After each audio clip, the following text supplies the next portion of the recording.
Professor ফায়েজ, আপনাকে দিয়ে আলোচনা শুরু করতে চাই।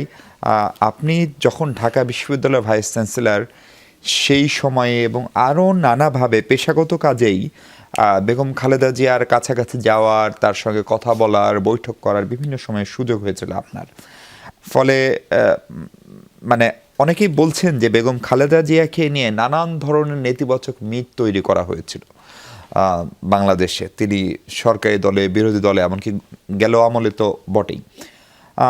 বাংলাদেশের নারী শিক্ষার প্রসারে একটা বিপ্লব ঘটে গেছে এবং এইটার সূচনাটা যে সময়টাই হয়েছিল সম্ভবত সেটা বেগম খালেদা জিয়ার সময়, যদি আমরা ভুল না করি। ফলে বাংলাদেশের এই যে এখন শিক্ষা কাঠামো গঠন, আমাদের বিশ্ববিদ্যালয়ে, আমাদের শিক্ষাক্ষেত্রে, কর্মক্ষেত্রে নারীদের যে অগ্রগতি, বেগম জিয়া আমাদের প্রথম নারী প্রধানমন্ত্রীও বটে। ফলে তার অবদানকে একজন শিক্ষা জগতের মানুষ হিসেবে আপনি কিভাবে মূল্যায়ন করেন আজকের দিনে? প্রথমেই আমি তার প্রতি গভীর শ্রদ্ধা নিবেদন করছি। মরহুম বেগম খালেদা জিয়া দেশনেত্রী, এবং তার পরিবারের সদস্যদের প্রতি গভীর সমবেদনা জানাচ্ছি। একই সাথে সমগ্র দেশবাসীর প্রতি আমি সমবেদনা জানাচ্ছি, এই জন্য যে তিনি কী মাপের নেতা ছিলেন, যে দেশনেত্রী, এবং উনি কতটা সারা দেশের নেতৃত্ব দিতে পারেন সেটার বহিঃপ্রকাশ ঘটল আজকে এই বিশালত্বের মধ্যে দিয়ে। জানা যায় যে বিশ্বমুদ্র, এটা সত্যিকার সেন্সে উনি দেশের একজন নেত্রী, সবার নেত্রী। এই জন্য আমি সবার প্রতি সমবেদনা জ্ঞাপন করছি। আমি যখন ঢাকা ইউনিভার্সিটির ভাইস চ্যান্সেলর ছিলেন, এবং ডেফিনেটলি উনি চেয়েছিলেন যে আমি ভাইস চ্যান্সেলর হই, এভাবেই আমি ভাইস চ্যান্সেলর হয়েছিলাম। তার আগে ওনাকে আমি চিনি যখন আমি পাবলিক সার্ভিস কমিশনের চেয়ারম্যান 1993 থেকে 98 পর্যন্ত। আমি যখন প্রথম ওনাকে দেখলাম, এটা 93-ও আগে, আই ওয়াজ অ্যামেজড। মানে মনে হলো একজন অ্যাঞ্জেলের সামনে আমি দাঁড়িয়ে আছি। What a charismatic personality she was.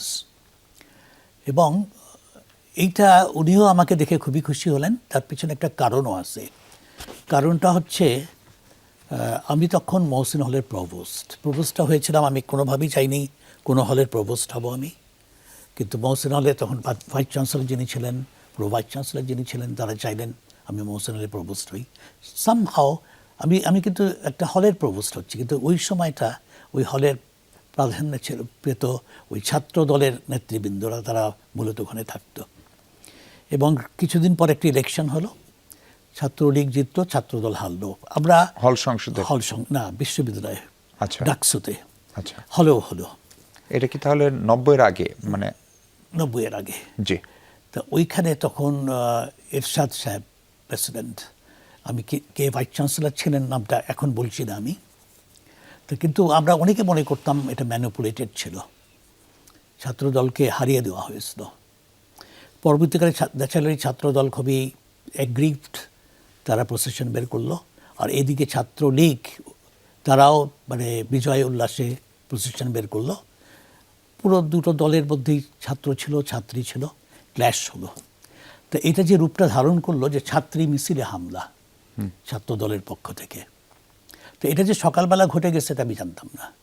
Vice chancellor আমাকে ডাকলেন, ডেকে বললেন যে খুব সকালে এই ঘটনা ঘটেছে, যে মহসিন হলের ছেলেরা ওরা পুলিশ শেল্টার যাচ্ছে, ওরা ভাবছে ওদের উপরে একটা আক্রমণ হবে, কারণ রটে গেছিলো যে ছাত্রী মিছিলে তারা হামলা করেছে।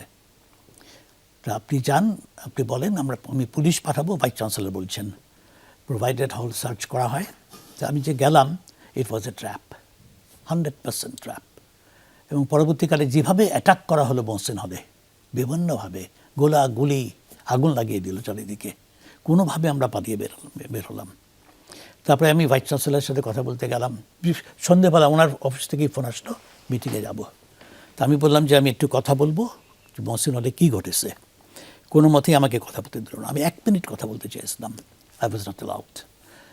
তারপরে আমাকে প্রফেসর মনিরুজ্জামান মিয়া বললেন যে দেখো, এত কিছু ঘটনা ঘটে গেল মহসিন হলে, কেউ জানলো না, মিডিয়া যেন এটা দেখে যায়, একতরফা সব কিছু হচ্ছে, অনলি ছাত্রী মিছিলে হামলা, এটাই প্রকাশ পাচ্ছে। তো পরের দিন জার্নালিস্টরা এসছেন, কিয়াস কামাল চৌধুরী, উনি আমাকে বারবার করে ফোন করছিলেন আসার জন্য।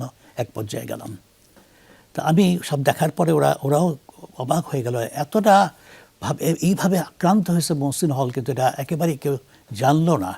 তো আমি এক পর্যায়ে বলেছিলাম ভিসি, এবং নামটা বলেছিলাম যে উনি বিশ্বাসযোগ্যতা হারিয়েছে। আচ্ছা, তা একজন প্রভোস্ট বলছেন তার ভাইস চ্যান্সেলর সম্পর্কে যে বিশ্বাসযোগ্যতা হারিয়েছে, এটা সব পেপারে একদম হেডিং চলে আসলো, main news, also BBC and voice of America. তা এইটা সবাই যখন জানলো, ডেফিনেটলি আমি যখন ম্যাডামের এখানে গেলাম ওনার সাথে দেখা করতে, by this time she also knew about it. তা আমি একটা কারেজের একটা সিম্বল হয়েছিলাম ওনার কাছে, প্লাস বিএনপির কাছে, প্লাস আমাদের শিক্ষক কমিউনিটির কাছে। স্যার একটু সংক্ষেপ করতে হবে। আচ্ছা, তা এইভাবে করেই উনি আমাকে, এইভাবে ওনার সাথে ফার্স্ট দেখা, ফার্স্ট পরিচয়। তারপরে পাবলিক সার্ভিস কমিশনে আমি কীভাবে চেয়ারম্যান হলাম পরে হয়তো বলবো। আমি ঢাকা বিশ্ববিদ্যালয়ের ভাইস চ্যান্সেলর হলাম, সেটাও আমি কোনোদিন কিন্তু পদের প্রতি কোনোদিন মোহ দেখাইনি, আমি কোনোদিন লবিতে বিশ্বাস করিনি। তা উনি চেয়েছিলেন আমি ভাইস চ্যান্সেলর হলাম।